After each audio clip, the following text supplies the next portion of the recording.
El aire de Polanco olía a jazmín y a escape de auto de lujo. Eran las 8 de la noche y la calle frente a la casa de $1.2 millones estaba repleta de camionetas BMW y Mercedes. Yo estacioné mi modesto auto a 3 calles de distancia. Caminé sintiendo el peso del regalo que llevaba, un jarrón de cristal de Bohemia que había pertenecido a mi abuela. La música que se filtraba desde el interior era suave, jazz costoso, el tipo de música que Mauricio, mi hijo, nunca escuchó, pero que Daniela, su esposa, insistía que era sinónimo de estatus. Me acerqué con 72 años, sintiéndome una extraña en la propiedad que yo había pagado íntegramente el 10 de marzo de este mismo año. Llegué al vestíbulo. La puerta de roble macizo, la misma que yo había elegido y pagado, costó más de $12,000. Antes de que pudiera tocar el timbre, se abrió. Daniela, de 42 años, apareció envuelta en un vestido de seda color esmeralda. Su maquillaje era perfecto, su sonrisa no. Me bloqueó el paso, físicamente, poniendo una mano en el marco de la puerta. Detrás de ella, pude ver el vestíbulo lleno de gente elegante, vecinos de Polanco, socios del club de tenis. El murmullo de las conversaciones se detuvo momentáneamente, mientras los invitados más cercanos observaban la escena en la entrada. Daniela bajó la voz, un siseo calculado para que solo yo, y quizás los 2 matrimonios más cercanos, la escucháramos. Teresa, gracias por el detalle. Su mirada despreció el jarrón envuelto. Pero creo que hubo un malentendido. Esta es una fiesta para nuestros amigos, gente de nuestra generación. Hizo una pausa, asegurándose de que yo entendiera la humillación. Quizás puedas pasar a saludar otro día, más tranquilamente. El mensaje era claro. Yo, la viuda de 72 años, la contadora jubilada, no encajaba en su nueva vida de $1.2 millones. Busqué con la mirada a mi hijo, Mauricio. Lo vi. Mi único hijo, de 45 años. Estaba de espaldas a mí, cerca de la chimenea de mármol, sosteniendo una copa de champán. Vio mi reflejo en el cristal de la ventana. Lo sé. Nuestros ojos se encontraron por una fracción de segundo. Él desvió la mirada. No se movió. No dijo nada. Dejó que su esposa me echara de la casa que yo les di. El calor de la vergüenza subió por mi cuello, pero mi rostro permaneció sereno. La presión arterial la sentí. Debía estar en 180-100. Mantuve mi voz baja, pero firme, más firme que la de ella. Miré directamente a los ojos de Daniela, sin parpadear. «Daniela, yo pagué por esta casa». El silencio en el vestíbulo se volvió denso. «Pagué por esta puerta de roble que ahora me impide el paso. Pagué por el piso de mármol que estás pisando y por el techo que te cobija». Hice una pausa midiendo mis palabras. «¿De verdad no me dejarás celebrar la compra que yo misma firmé?» Los invitados más cercanos fingieron buscar canapés, pero sus oídos estaban fijos en nosotras. El rostro de Daniela se contrajo de ira por un segundo, pero rápidamente lo cubrió, con una sonrisa condescendiente. Sabía que estaba siendo observada por la gente cuya opinión valoraba más que la mía. «Mamá», susurró con falso cansancio, como si yo fuera una niña terca. «No hagas una escena, por favor. Es nuestra noche». Luego, con un movimiento rápido, me quitó el regalo de las manos. No fue una aceptación, fue un despojo. «Te llamamos mañana». Fue una orden, no una promesa. Antes de que pudiera responder, ella dio un paso atrás. La pesada puerta de roble de $12,000 se cerró en mi cara. El sonido fue sordo, definitivo. Un clac que selló mi exclusión. Me quedé sola en el vestíbulo exterior, bajo la luz fría del porche. Escuché cómo el pestillo se aseguraba desde adentro. La música de jazz volvió a subir de volumen, ahogando cualquier posibilidad de protesta. Me di la vuelta, con la dignidad que me quedaba, y me alejé de la casa más cara que mi dinero pudo comprar. Mientras caminaba de regreso a mi pequeño auto, el aire de la noche se sentía helado. Me senté en el asiento del conductor, pero no arranqué el motor. La humillación era un sabor metálico en mi boca, pero debajo de la humillación, algo más frío y duro comenzaba a formarse. La claridad. Mi mano buscó en mi bolso, más allá de las llaves y el monedero, hasta tocar el borde afilado de una carpeta de plástico azul. La carpeta que contenía los papeles originales. El contrato de comodato que ellos firmaron sin leer, asumiendo que era una formalidad fiscal. Daniela creía que había cerrado la puerta. No sabía que acababa de darme la llave. Mi auto era un refugio silencioso en la calle oscura. El motor seguía apagado. El jarrón de Bohemia, rechazado, estaba en el asiento del copiloto, un fantasma de mi abuela. La humillación era un fuego frío, pero debajo de él, el pasado se rebobinaba como un libro de contabilidad. Hacía 15 años que mi esposo, Roberto, había muerto. 15 años en los que mi único propósito fue blindar el futuro de Mauricio. Lo vi a él, mi hijo, con 45 años, dando la espalda en esa sala, y supe que el hombre que yo crié había desaparecido, reemplazado por la ambición de Daniela. Mi luto no fue solo por mi esposo, ahora estaba de luto por mi hijo. El sacrificio comenzó el día después del funeral de Roberto. Yo tenía 57 años y mi vida como contadora, que había puesto en pausa, se reactivó con furia.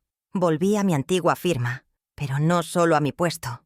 Tomé un segundo empleo haciendo auditorías independientes por las noches. Recuerdo el olor del café, rancio a las 2 de la madrugada en mi pequeño despacho, los números bailando frente a mis ojos. Mi mundo se redujo a hojas de cálculo y balances. Mientras otras mujeres de mi edad planeaban su jubilación, yo planeaba cómo pagar 2 futuros, el de mi hijo y el de su futura esposa. Durante 15 años, cada cheque que recibía se dividía con precisión quirúrgica. El 40% de mi salario, sin falta, iba a una cuenta de inversión destinada a Mauricio. Esto no era un ahorro casual, era un voto monástico. Significa que usé el mismo auto durante 14 años. Significa que mis únicas vacaciones fueron 2 días en Cuernavaca en 2018. Significa que remendé mi ropa de trabajo hasta que fue indecente. Cada centavo ahorrado era una piedra más en la fortaleza que construía para él. Una fortaleza que, irónicamente, ahora me dejaba fuera. Empezaron a verlo no como un sacrificio, sino como una obligación mía. Hace 6 meses, cuando mi pensión finalmente llegó, Mauricio se sentó en mi cocina. Era mi pequeño departamento de 60 metros cuadrados. «Mamá», dijo con ese tono casual que enmascaraba la codicia, «con lo que ganas de tu pensión, ¿para qué necesitas tanto dinero?» Sus ojos recorrieron mi modesta cocina. «Es mejor invertirlo en la familia, ¿no crees?» Esa fue la primera vez que sentí el hielo. No era una sugerencia, era una tasación. Estaban calculando cuánto más podían extraer de mí. La extracción mayor vino con la venta de mi casa. No esta mansión de Polanco, sino la mía. Mi verdadero hogar en Coyoacán. Una casa de 250 metros cuadrados, con un jardín trasero donde Roberto había plantado jacarandas. Tenía 3 recámaras y una biblioteca. Viví allí por 30 años, pero Daniela la odiaba. Es anticuada, Teresa. Está lejos de sus ambiciones. Así que la vendí. Firmé los papeles y vi cómo mi vida se empaquetaba en cajas. El dinero de esa venta no fue a mi cuenta. Fue el enganche para la casa de sus sueños, no la mía. Mi mudanza fue un descenso.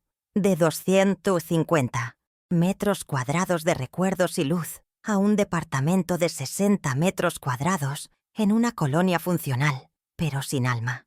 Las paredes se sentían demasiado cercanas. El ruido del tráfico reemplazó al sonido de los pájaros en mi jardín. Me dije a mí misma que era un movimiento estratégico, que a mis 72 años, menos espacio era más práctico. Pero mientras desempacaba mis libros de contabilidad, sabía la verdad. Había liquidado mi pasado para financiar su presente. Un presente del que yo ya no formaba parte. Poco después de que se mudaron a una casa más grande, aún no la mansión, comenzaron los préstamos. Así los llamaban. «Mamá, es solo para cubrir la tarjeta del club de tenis este mes. Mamá, el BMW necesita un servicio mayor. Mamá, Daniela necesita ropa para el evento del embajador». Nunca firmamos un pagaré. Nunca hubo una fecha de pago. Eran retiros. Retiros de mi cuenta de ahorros, de mi tranquilidad, de mi dignidad. Yo, la contadora experta, estaba permitiendo que mi propia familia desequilibrara mis libros de forma permanente. El golpe final fue la casa de Polanco, la de 1.2 millones de dólares. La encontraron ellos. Daniela me envió el enlace por mensaje. No fue una consulta, fue una declaración. «Es esta, mamá. Es perfecta. Perfecta significaba que estaba por encima de sus posibilidades, pero no de las mías. Ni siquiera discutieron cómo la pagarían. Dieron por sentado que yo lo haría. La arrogancia de su petición me dejó sin aliento, pero el miedo a perderlos, a que se distanciaran si decía no, fue más fuerte. La soledad de una viuda es un arma poderosa en manos de un hijo codicioso. Fui al banco sola. El 10 de marzo de 2023. Esa fecha está grabada en mi memoria como un epitafio. Liquidé el fondo de inversión que mi esposo Roberto me había dejado. Eran $450,000. El gerente del banco, un hombre joven que no me reconoció, me trató con condescendencia, preguntándome si estaba segura de una transacción tan grande. Le respondí con la jerga, técnica de su propia industria, hasta que palideció. Firmé los papeles, sintiendo que traicionaba la última protección que Roberto me había legado. Pero los $450,000 no fueron suficientes. La casa costaba 1.2 millones. El resto provino de la venta de mi casa en Coyoacán y de cada centavo de esos 15 años de dobles turnos y ahorros del 40%. Pagué la mansión al contado, en un solo pago. Quería que estuvieran libres de deudas. Quería que Mauricio, mi hijo, tuviera la seguridad que yo nunca tuve. Pensé que comprarles una fortaleza los haría sentir seguros. En lugar de eso, los hizo sentir poderosos. Y el poder, sin gratitud, se convierte en crueldad. Me aislaron financieramente, poco a poco. Una vez que tuvieron la casa, mis opiniones dejaron de importar. Las visitas se hicieron más cortas. Mis llamadas no eran respondidas. Yo me había convertido en la billetera, y una vez que la billetera entregó su contenido principal, solo quedaba exprimir los restos. Me convertí en un recordatorio, incómodo de su dependencia, y Daniela no podía soportar eso. Tenían que borrar a la fuente de su riqueza para pretender que la merecían por derecho propio. En mi pequeño departamento de 60 metros, esa noche, después de la humillación en la puerta de roble, abrí la carpeta azul. No lloré. El llanto es para las víctimas. Y yo no era una víctima. Yo era una contadora, una auditora. Y ellos habían cometido el error de sus vidas. Subestimaron mi meticulosidad. Creyeron que la mujer que les dio todo era una tonta sentimental. Olvidaron que la misma mano que firmó el cheque de 1.2 millones fue la que redactó el contrato que ellos firmaron sin leer. El juego había comenzado. Regresé a mi departamento de 60 metros cuadrados. El silencio aquí era denso, muy diferente al silencio humillante de la puerta de Polanco. Allá era exclusión, aquí era control. Encendí la luz de mi escritorio, una lámpara de contadora con brazo de metal. La humillación de la fiesta, el desprecio de Daniela, la cobardía de Mauricio, todo eso se disolvió.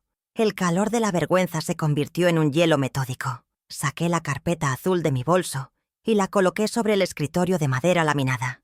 Era hora de hacer lo que mejor sabía hacer, una auditoría. No de una empresa, sino de mi familia. Mi primer movimiento no fue hacia la carpeta azul, sino hacia la pared de mi dormitorio. Detrás de un cuadro de paisaje sin valor, estaba la pequeña caja fuerte digital, el tipo de caja que se usa en hoteles. Introduje el código, la fecha de nacimiento de mi esposo, no la de mi hijo. El motor interno giró y la puerta se abrió. Adentro no había joyas, solo documentos, mi testamento, el acta de defunción de Roberto y el más importante, la escritura original de la casa de Polanco. Un documento grueso con sellos oficiales y listones de colores. La saqué de su funda de plástico. El papel era pesado, de calidad. Mis dedos, acostumbrados a sentir la textura del dinero y los contratos, la recorrieron. Me detuve en 1900, la página 3, la página de las firmas notariales. Allí estaba mi nombre, claro y preciso, bajo una línea impresa. La frase clave era inequívoca. Hice un primer plano mental de las palabras. Propietaria única, Teresa G. de Mendoza. Ni Mauricio ni Daniela figuraban. Legalmente no eran más que invitados. No, eran menos que eso. Eran ocupantes por mi voluntad. Había una razón por la que insistí en que la propiedad quedara solo a mi nombre. En su momento les dije que era para facilitar los trámites fiscales de una persona de la tercera edad. Mauricio asintió, desinteresado. Daniela estaba demasiado ocupada eligiendo los acabados de la cocina de $80,000. La verdad era otra. Era un instinto de supervivencia. Una contadora nunca cede el activo principal sin un mecanismo de control. Este documento era la base de mi poder, el papel más importante. La propiedad es mía. Volví al escritorio y abrí la carpeta azul. Encima de todo estaba el documento que yo misma redacté y que ahora era mi arma principal, el contrato de comodato. Recuerdo perfectamente el día que lo firmaron, hace 4 meses, en esta misma mesa. Mauricio estaba impaciente, mirando su reloj. Daniela estaba en su celular, aprobando diseños para el jardín. ¿Es necesario todo esto, mamá?, preguntó Mauricio. Le dije que era una formalidad para el seguro y la administración. Ni siquiera lo leyeron. Sus firmas eran rápidas, descuidadas, ansiosas por poseer. Ellos vieron un formulario. Yo había creado una trampa legal. Pasé las primeras 3 páginas de cláusulas estándar. Mantenimiento, uso de la propiedad, pago de servicios. Todo eso era paja. Yo fui directo a la cláusula 4. La había insertado entre 2 párrafos densos sobre impuestos prediales. Mi dedo índice se detuvo sobre el texto. Estaba escrito en la jerga legal más precisa que mis 30 años de experiencia corporativa me permitieron. No había ambigüedad. No había espacio para la interpretación. Era una cuchilla quirúrgica. Leí las palabras en voz alta en el silencio de mi departamento. Cláusula 4. El presente comodato se rescindirá inmediatamente y sin necesidad de aviso judicial si al acomodante, Teresa G. de Mendoza, se le niega el acceso libre y total a la propiedad aquí descrita. Respiré hondo. Cuando Daniela cerró esa puerta de roble de $12,000 en mi cara, no solo me estaba humillando, estaba ejecutando la cláusula de su propia expulsión. Ella había apretado el gatillo. Yo solo tenía que registrar el evento. La arrogancia de ambos era mi mejor aliado. Creyeron que el amor de madre era incondicional y confundieron eso con estupidez ilimitada. Asumieron que la mujer que les dio $1.2 millones era una anciana sentimental y senil, tal como Daniela insinuaba a sus amigas, no la contadora experta que estructuró la transacción para protegerse precisamente de ellos. El impacto de esta prueba era demoledor y simple, una frase que resonó en mi cabeza. La casa nunca fue de ellos, solo era prestada, y el préstamo se había vencido. Guardé el comodato junto a la escritura. Ya tenía la propiedad y el mecanismo de rescisión. Ahora necesitaba evaluar el daño financiero actual. Habían pasado 3 días desde la fiesta. 3 días en los que me negué a contestar sus llamadas, que convenientemente empezaron a llegar el domingo por la tarde, seguramente buscando la reconciliación para pedirme algo más. Encendí mi vieja laptop. El ventilador zumbó, protestando, pero la máquina arrancó. Abrí mi navegador y entré al portal de mi banca en línea, específicamente a la cuenta de la tarjeta American Express. Yo era la titular. Ellos, Mauricio y Daniela, tenían tarjetas suplementarias. Se las di hace años para emergencias y gastos del nieto. Pero hacía tiempo que se habían convertido en su línea de crédito personal para lujos. Dejé que pasara. Lo admito. Era el precio que pagaba para ver a mi nieto. Pero ahora, después del sábado, quería ver la factura de mi humillación. Abrí el 700 estado de cuenta en línea, filtrando las transacciones de los últimos 4 días. Mi pulso, que había estado tranquilo, comenzó a acelerarse con una ira fría. Los cargos estaban allí, frescos, con fecha del domingo y el lunes, los días posteriores a echarme. Estaban celebrando. Resalté las líneas en la pantalla con el cursor. $3,200 en Boutique Palacio. Me imaginé a Daniela comprando otro vestido de seda. $1,800 en Restaurante Contramar. Una comida cara para al menos 6 personas, seguramente presumiendo su nueva casa ante sus amigos. En solo 3 días habían gastado $5,000 de mi dinero. Dinero que salía directamente de mi pensión y mis inversiones. Hice clic en imprimir. La impresora de inyección de tinta tardó una eternidad en escupir la hoja. Mientras la esperaba, la frase se formó sola. Estaban gastando mi dinero mientras me echaban de mi casa. Ya no era una cuestión de ingratitud, era un saqueo activo. Estaban vaciando la cuenta de la mujer, que, según ellos, no era lo suficientemente buena para entrar a su fiesta. Esta prueba era vital. Me daba el derecho moral y la urgencia táctica de cortar el flujo de dinero de inmediato. Ya no eran solo malcriados, eran parásitos. Pero algo más me inquietaba. La exclusión en la fiesta fue demasiado agresiva, demasiado pública. Daniela quería impresionar a ese círculo social. Pero ¿por qué arriesgarse a enemistarse con su fuente de ingresos de una manera tan definitiva? ¿Por qué ahora? Había una pieza faltante, una urgencia en sus acciones que no cuadraba. Seguí mi instinto de auditora. Cuando los números pequeños están desordenados, busca un desvío grande en otra parte. Dejé el portal de Amex y abrí mi cliente de correo electrónico. Mantenía una cuenta de correo antigua, una que casi no usaba. Pero, crucialmente, esa era la cuenta que había vinculado a todos los servicios de la casa de Polanco. El agua, la luz, el internet. Lo hice para monitorear los gastos, pero Daniela y Mauricio lo olvidaron. Revisé la bandeja de entrada, basura, notificaciones de pago, confirmaciones de servicios. Y entonces lo vi. Un correo de un banco. El Banco Regional. Un banco con el que yo no tenía tratos. El asunto era solicitud de crédito. No era para mí. Era un correo reenviado. Daniela, en su prisa, al reenviar una factura de servicios al banco como comprobante de domicilio, había incluido accidentalmente mi correo en la cadena. Mi corazón dio un vuelco. Esto era. Abrí el Love Siento Suonma hilo de correos. La estupidez y la arrogancia digital eran asombrosas. Allí estaba, en texto claro, un correo de Daniela a un gerente bancario. Estimado señor Rojas, adjunto la documentación solicitada para el crédito hipotecario de $300.000 sobre la propiedad de Polanco. $300.000. Estaban intentando hipotecar una casa que no era suya. Pero, ¿cómo? El banco requeriría mi firma. Me desplacé hacia abajo buscando los archivos adjuntos. Y allí estaba. Un archivo PDF llamado Procuración Teresa Mendoza PDF. Lo abrí. Era el poder notarial que les había firmado. Un poder estrictamente limitado. Lo leí en la pantalla. Decía claramente que era solo para administrar y pagar servicios básicos y mantenimiento, como el agua, la luz y el predial.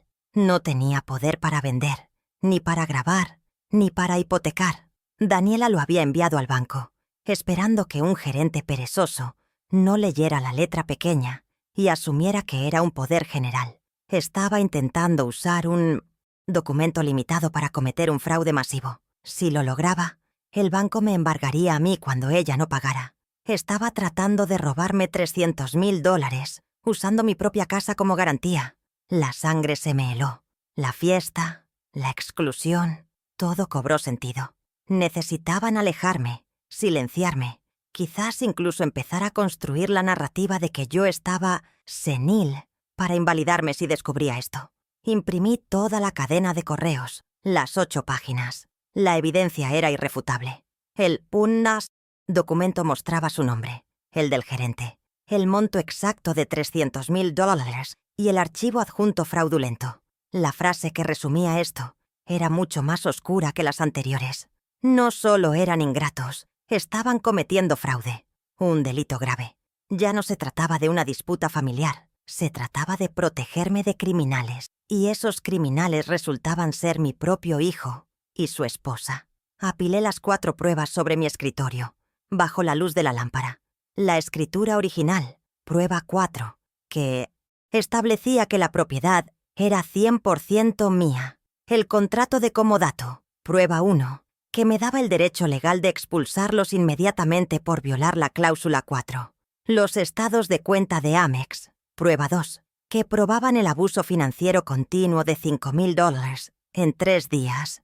Y el correo electrónico del fraude, prueba 3, que demostraba un intento de robo de $300.000. Ya no sentía dolor ni tristeza, sentía la claridad de un balance final. Tenía los activos, la casa, y ahora tenía los pasivos, el fraude y el abuso. Mi vida como contadora me había enseñado que cuando las cuentas no cuadran, hay que hacer un ajuste. Y el ajuste que iba a hacer sería severo, inmediato y definitivo.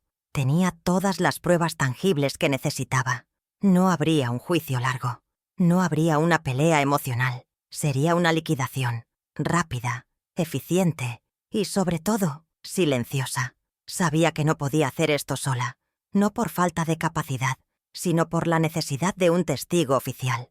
Necesitaba a alguien que validara mi estrategia, que actuara como mi representante legal y que se asegurara de que cada paso fuera impecable. No un abogado de familia que intentaría mediar. Necesitaba un abogado corporativo, alguien que entendiera de contratos y fraudes, alguien tan metódico y frío como yo. Y solo había una persona en mi mente. Levanté el teléfono. Eran casi las 11 de la noche. Busqué en mi agenda de contactos un pequeño cuaderno de espiral, no un teléfono inteligente. Encontré el número que buscaba. Gustavo. El licenciado Gustavo R., mi antiguo colega en la firma de auditoría hace 20 años. Un hombre de 65 años, brillante, ético, y que odiaba la pereza intelectual más que yo. No habíamos hablado en un año, pero sabía que me atendería. Marqué el número. Necesitaba confirmar que mi plan era tan blindado como yo creía. La voz de Gustavo, mi antiguo colega, sonó pastosa por el sueño, pero se aclaró al instante en que dije mi nombre. Teresa Mendoza.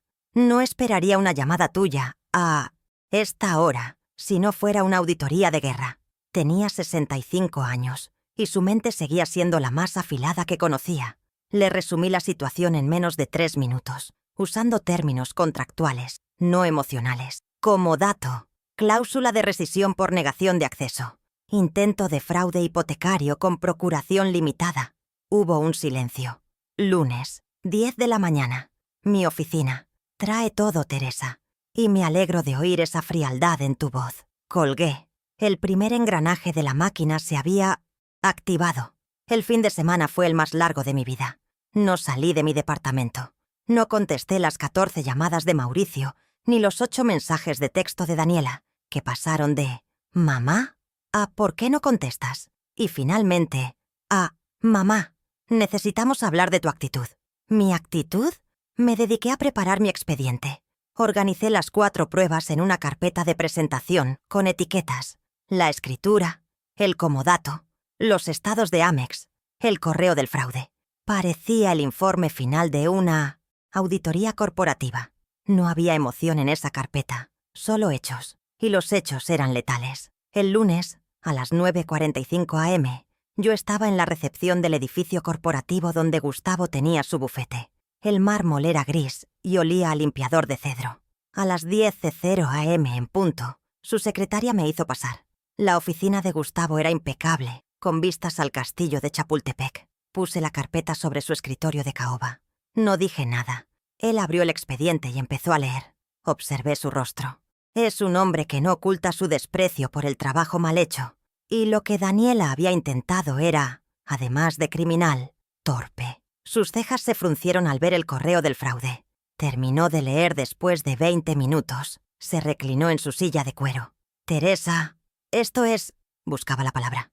«Preciso», dije yo. Él asintió. «Preciso. La cláusula 4 es una belleza. La redactaste tú, ¿verdad? Es hermética». Luego me miró. No como a una víctima, sino como a una colega. «Tú redactaste esto. Mejor que un novato de mi firma. Validaste la negación de acceso el sábado. Tienes el intento de fraude.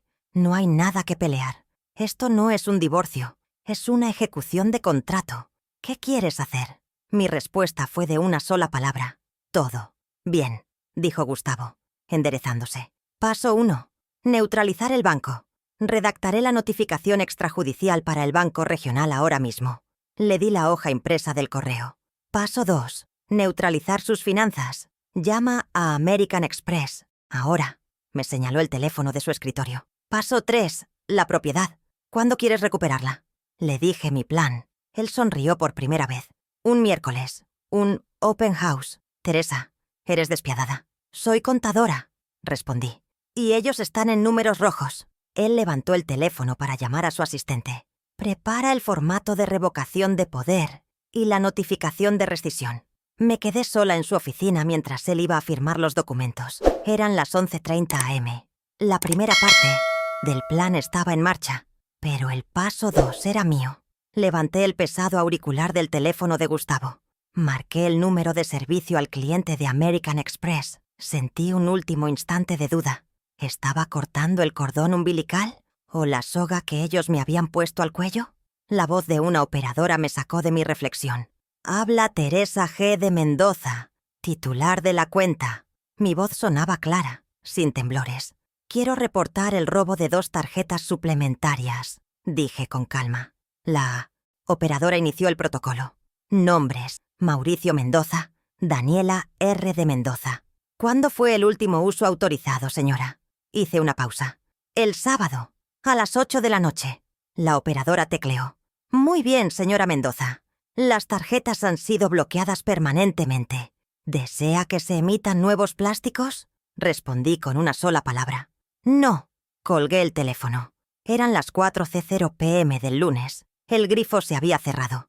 No más restaurantes de 1.800, no más boutiques de 3.200. Silencio financiero. El martes a las 9:00 am, mi celular vibró. Era un correo de Gustavo. Asunto: confirmado. El mensajero de su bufete había entregado la notificación extrajudicial en la torre del banco regional. El documento era una obra de arte legal. Informaba al banco la revocación inmediata de la procuración limitada.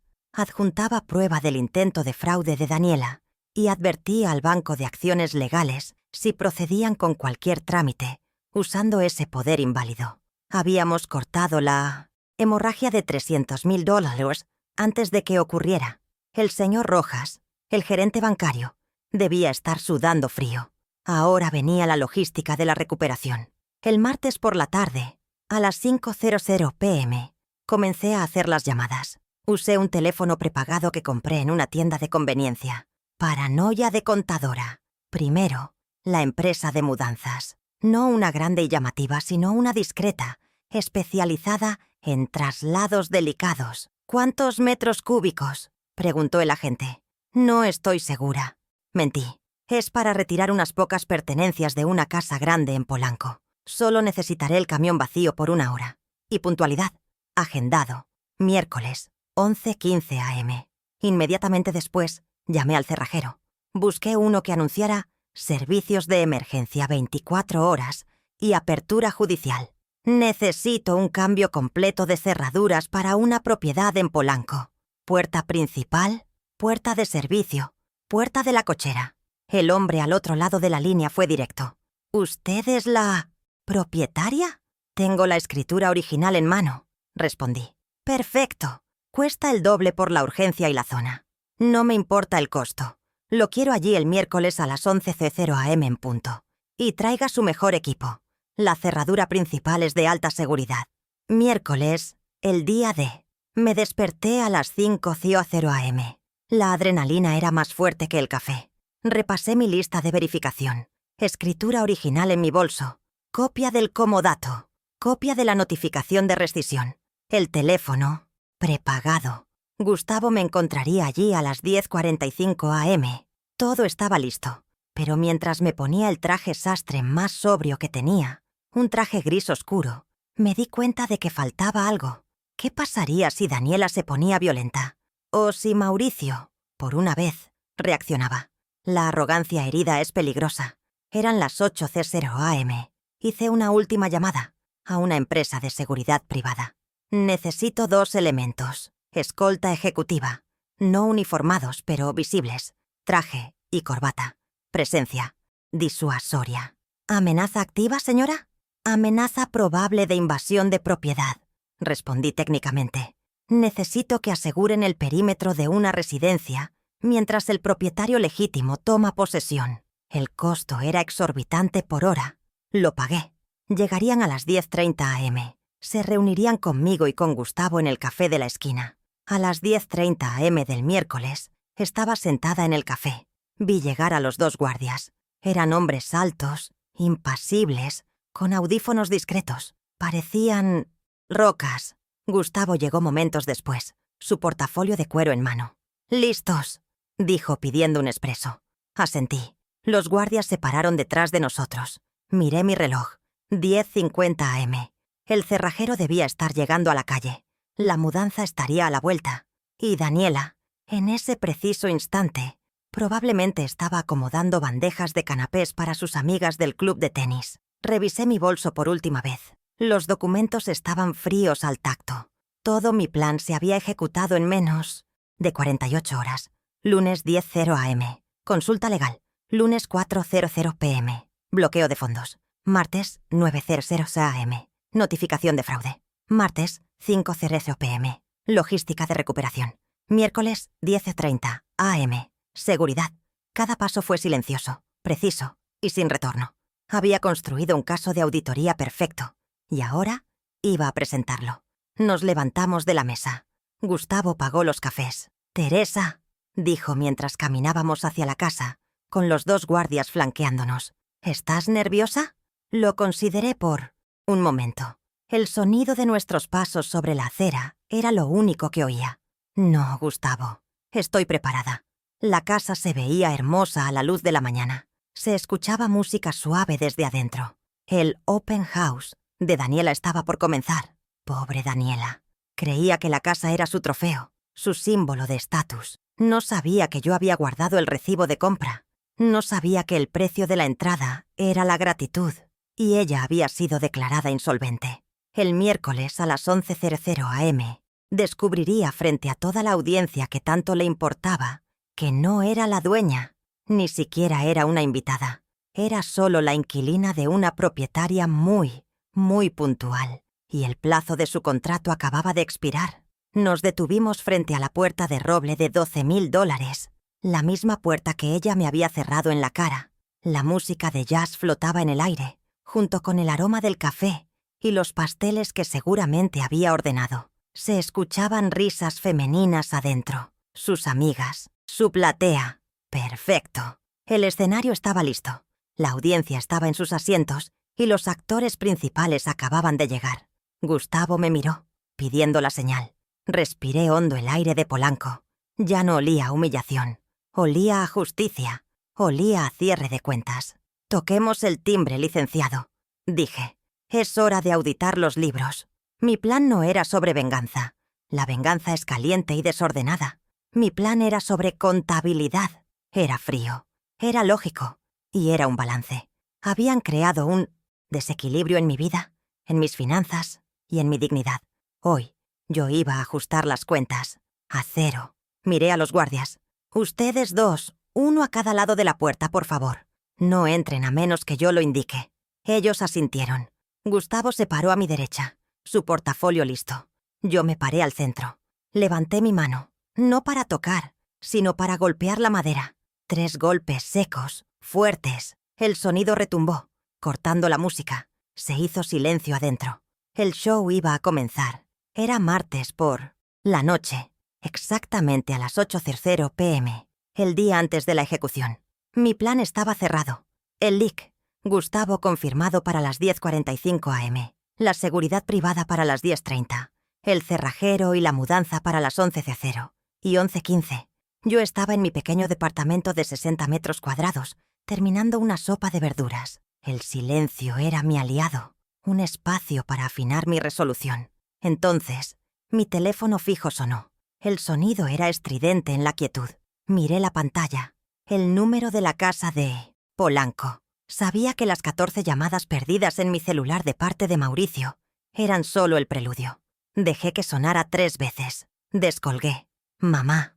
La voz de mi hijo, Mauricio, de 45 años, no era la del hombre confiado que me había dado la espalda en la fiesta.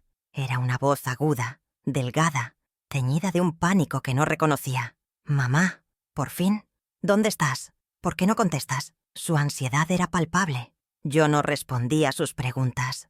En lugar de eso, establecí el nuevo límite. «Teresa», dije con una calma que debió sonarle aterradora. «Mi nombre es Teresa. ¿Qué necesitas, Mauricio?» Un silencio helado viajó por la línea. Nunca lo había corregido así. El cambio de poder había comenzado. Él tartamudeó. Daniela, estábamos en el club de tenis. La tarjeta, la Amex. Mamá, la rechazaron. Hizo una pausa como si esperara que yo me disculpara por el error. Fue humillante. El gerente nos miró. ¿Qué pasa con tu cuenta? ¿Te robaron? ¿Estás bien? Él buscaba desesperadamente una excusa que me pusiera a mí como la víctima de un crimen externo, no a él como el objetivo de una acción mía. No podía concebir que la mano que le daba de comer fuera la misma que ahora le cerraba el puño. No, Mauricio, no me han robado, le respondí, mi voz monótona, mientras miraba la factura impresa de $5,000 sobre mi escritorio. Yo las cancelé, las 2 tarjetas suplementarias, la tuya y la de Daniela, están bloqueadas permanentemente. Pude oír un grito ahogado, de fondo. Era Daniela. ¿Qué? No puedes. Mauricio, dile que no puede. Mi hijo volvió al teléfono, su voz ahora una mezcla de ira y súplica. ¿Pero por qué? Tengo que llenar el tanque del BMW. Daniela tenía compras pendientes. Las necesitamos. Esta fue mi primera victoria tangible. El reverso intermedio. No era la casa. Aún no. Era el control de los suministros. Vaya, dije permitiéndome un toque de ironía fría. Personas de su generación, viviendo en una casa de 1.2 millones de dólares, organizando fiestas para sus amigos importantes. Y no tienen dinero para la gasolina. ¡Qué curioso! Usé las mismas palabras de Daniela contra ellos. El golpe fue directo. Mauricio no supo qué decir. No estaba acostumbrado a que yo recordara, y mucho menos a que usara sus propias armas de exclusión social. «Mamá, esto es cruel», gritó finalmente. «Nos estás cortando todo». La desesperación lo hacía sonar como un adolescente, no como un hombre de 45 años. «No, Mauricio», respondí, mi voz bajando, volviéndose más densa. «Cruel es que tu esposa, de 42 años, me cierre la puerta de la casa que yo pagué, en mi cara, frente a sus invitados. Cruel es que mi único hijo me vea y decida darme la espalda para tomar otra copa de champán. Cruel es que me dejen sola en la calle después de haberles dado todo». El silencio al otro lado fue profundo. Podía sentir el terror creciendo. No entendían qué estaba pasando.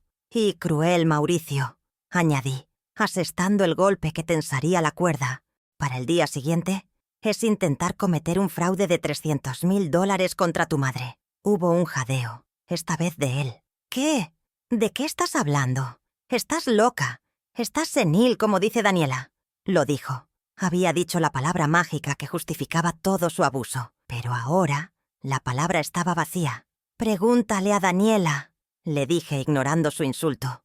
«Pregúntale por el Banco Regional. Pregúntale por la procuración limitada que ella intentó usar como un poder general para hipotecar mi casa. Una propiedad que, por cierto, no es suya». Colgué el teléfono. No con furia.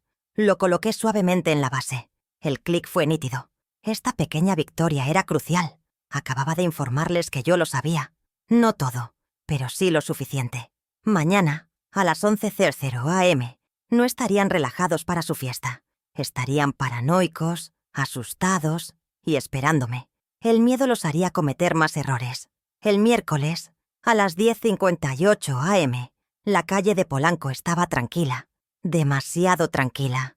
Mi pequeño auto estaba estacionado a la vuelta, pero yo había llegado con Gustavo en su sedán. Los 2 guardias de seguridad, vestidos con trajes oscuros impecables, nos esperaban en la esquina. Parecían ejecutivos, pero sus ojos no dejaban de escanear el entorno. A las 10:59, el cerrajero llegó en una camioneta sin insignias y se estacionó al otro lado de la calle, esperando mi señal.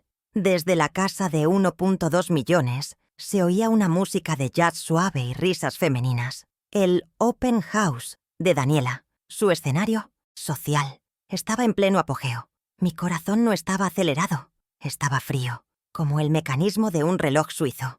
A las 11:00 am en punto, nos pusimos en movimiento.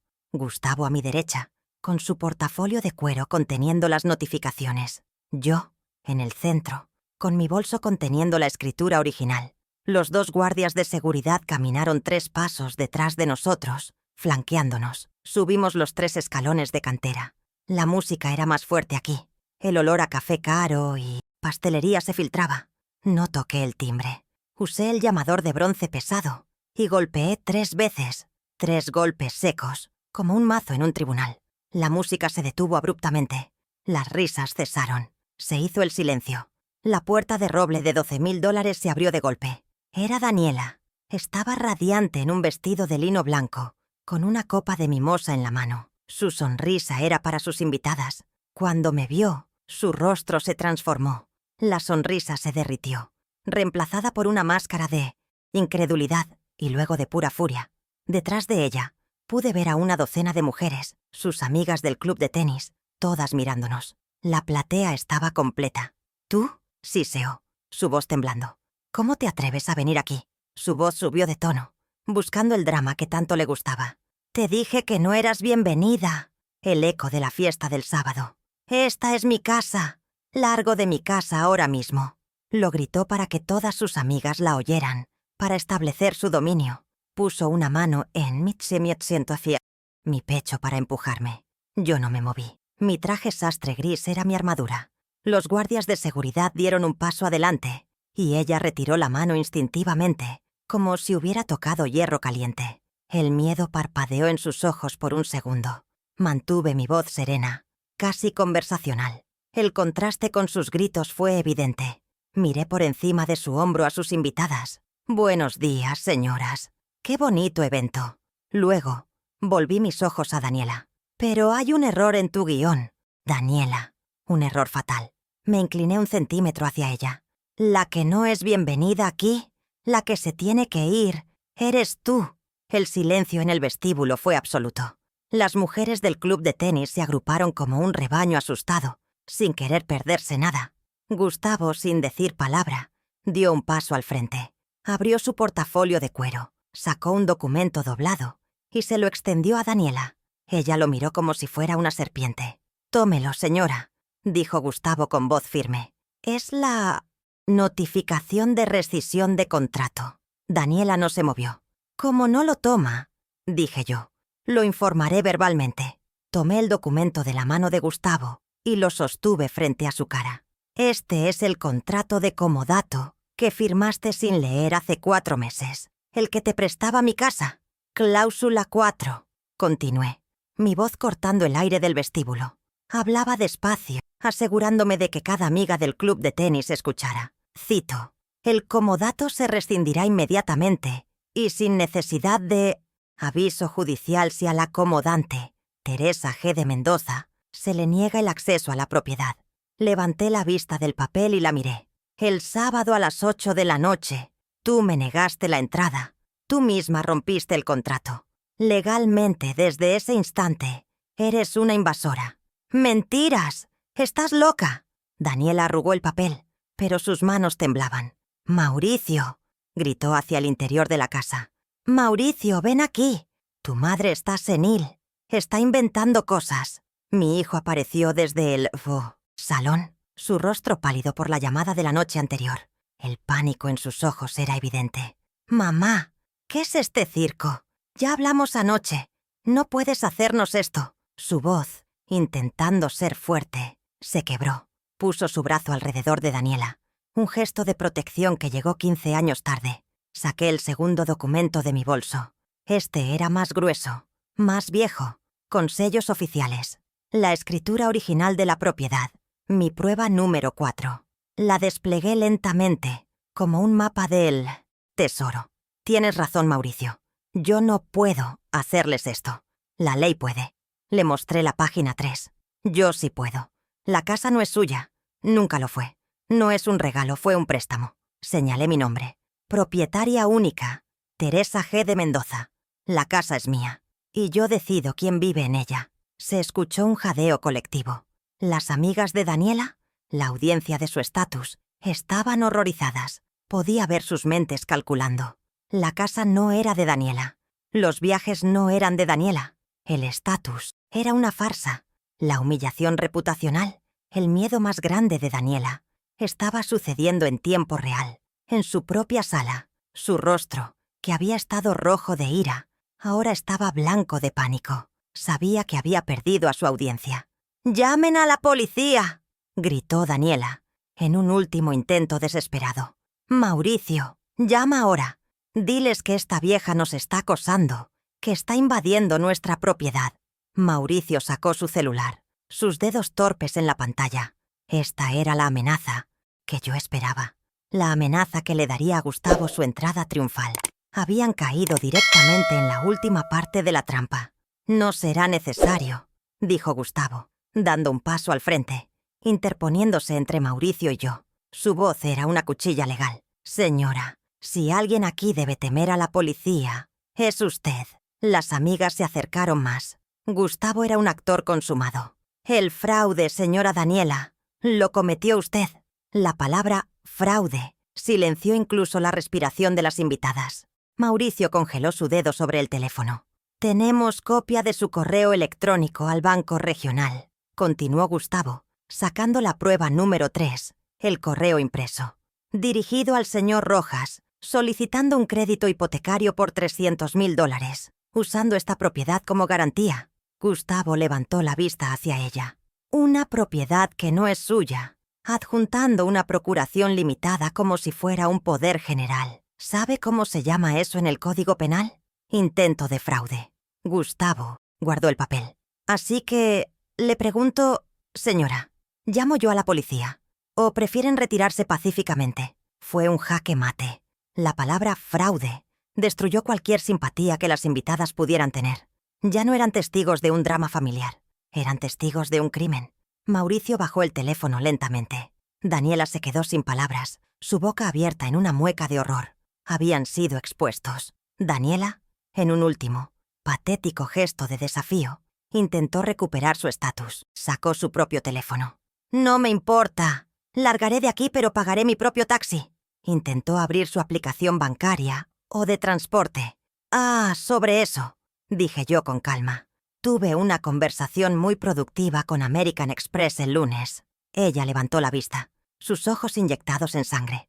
«Tus tarjetas suplementarias, las de las boutiques de $3,200, fueron canceladas. Estás en ceros, querida». Ella apretó el teléfono, su rostro descompuesto.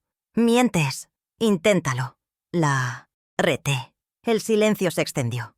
No lo intentó. Sabía que era verdad. La fuente de dinero se había secado. El primer pilar de su vida, el financiero, acababa de colapsar.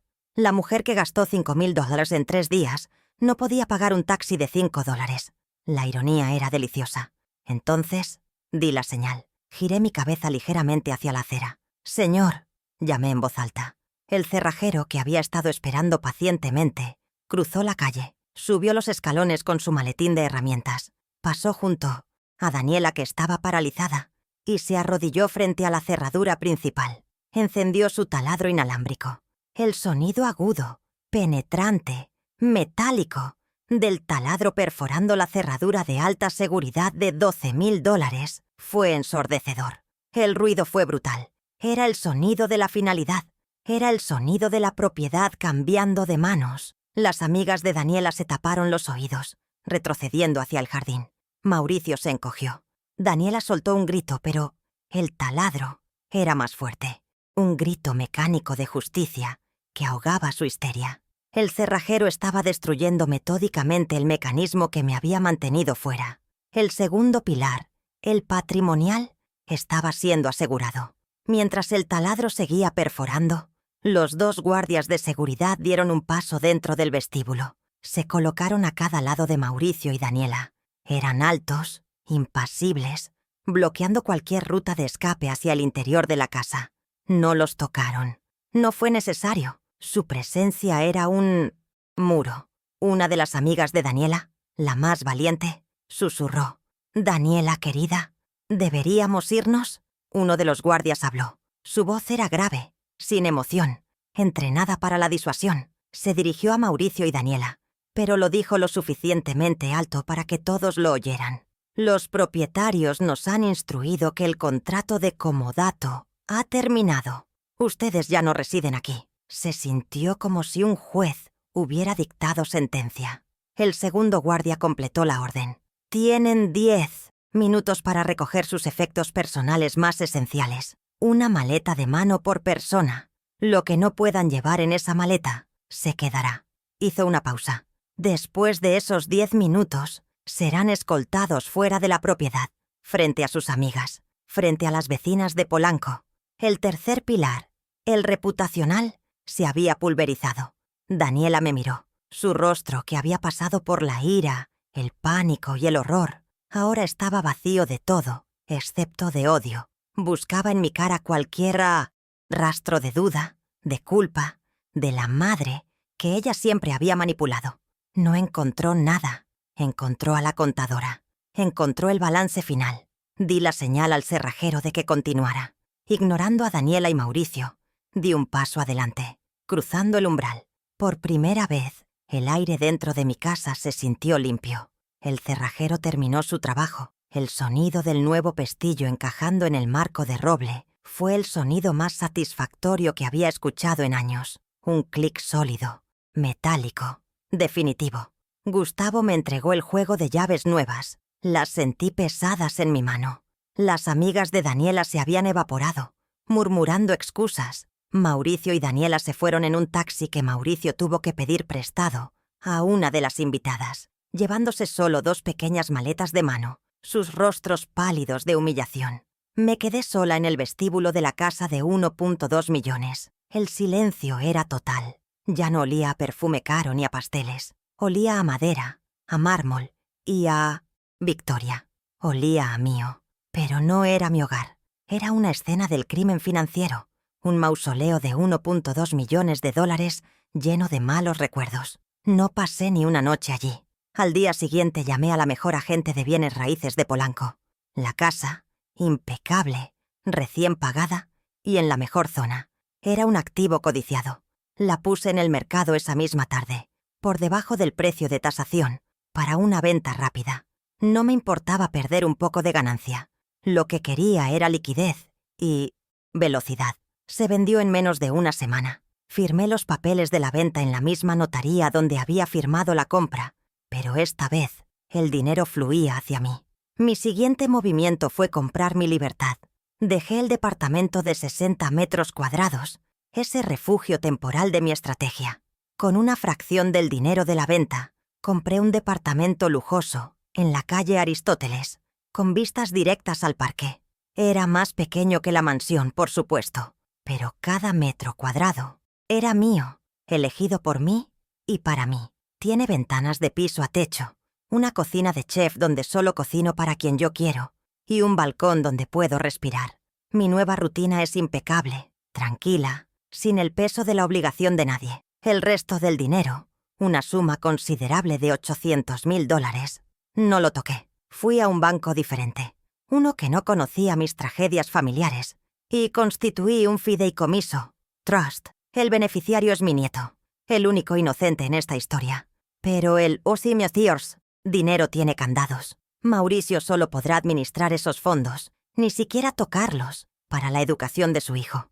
Y solo si cumple con condiciones estrictas que mi abogado, Gustavo, se encargará de verificar. 6 meses de terapia psicológica comprobable y un trabajo estable con recibos de nómina por más de un año. El amor no podía ser incondicional, pero ahora tenía cláusulas. El teléfono de mi nuevo departamento sonó la semana pasada. Era Mauricio. Su voz era irreconocible, débil, suplicante. Había perdido el tono de arrogancia. «Mamá, estamos en un lugar pequeño. Daniela está muy deprimida. No consigo trabajo. ¿No podrías, solo un poco para empezar?» Era la misma petición de siempre, el mismo guión de dependencia. Respiré hondo, mirando mi cocina impecable, el sol entrando por la ventana. No sentí lástima, no sentí ira, sentí por primera vez indiferencia. «No», le dije. Fue una palabra completa, un universo en 2 letras. No un no porque, ni un no, pero simplemente no. Hubo un silencio atónito de su parte. Esperaba una negociación, un sermón, una puerta entreabierta. Le di una pared de mármol. «Tengo cosas que hacer, Mauricio». Y colgué. Colgué el teléfono de mi único hijo que me pedía dinero. Y no sentí ni una punzada de culpa. La contadora había cerrado el libro mayor de las deudas emocionales. Mi dignidad no regresó con los gritos en la puerta. Regresó en el silencio de mis nuevas mañanas. La cámara me seguiría ahora. No en una auditoría, sino en un ritual. Preparo té matcha en un cuenco de cerámica que compré para mí. El polvo verde el agua caliente, el batidor de bambú. El proceso es lento, metódico. Bebo el té en mi balcón, mirando los árboles del parque. Ya no reviso mis estados de cuenta con miedo, sino con placer. Ya no espero llamadas que me pidan, solo llamadas que me ofrezcan. Sobre mi cama de sábanas de lino egipcio hay una maleta pequeña, abierta. Estoy empacando. No mucha ropa, solo lo esencial. Un par de zapatos cómodos para caminar, un libro de poesía, un suéter de cachemira. Es curioso cómo, después de poseer una mansión de 1.2 millones, lo único que deseo es moverme con ligereza. La casa era un ancla. Este departamento es un puerto. Y yo estoy a punto de zarpar. Cuelgo el teléfono después de hablar con Mauricio, y mi mirada se posa en el sobre que está sobre la mesa de la entrada. Lo abro. Es un boleto de avión. Primera clase. Destino: Kioto, Japón. Un viaje que pospuse durante 30 años. Primero porque criaba a Mauricio. Luego porque cuidaba a mi esposo enfermo. Después porque ahorraba para el futuro de mi hijo. 30 años de posponer mi vida por las de ellos. El boleto es para pasado mañana. No tengo que pedirle permiso a nadie. Miro por la ventana de mi departamento en Aristóteles. El sol se está poniendo sobre el parque. Les di todo lo que tenía y casi me quedo sin nada. Mauricio y Daniela pensaron que el dinero era el poder. No entendieron. El poder no está en el cheque que firmas para otros. Está en los contratos que firmas para ti misma. El amor de una madre es incondicional, sí, pero su patrimonio, su respeto y su dignidad no tienen por qué serlo. Aprendí que la dignidad no se regala, se defiende con los papeles correctos.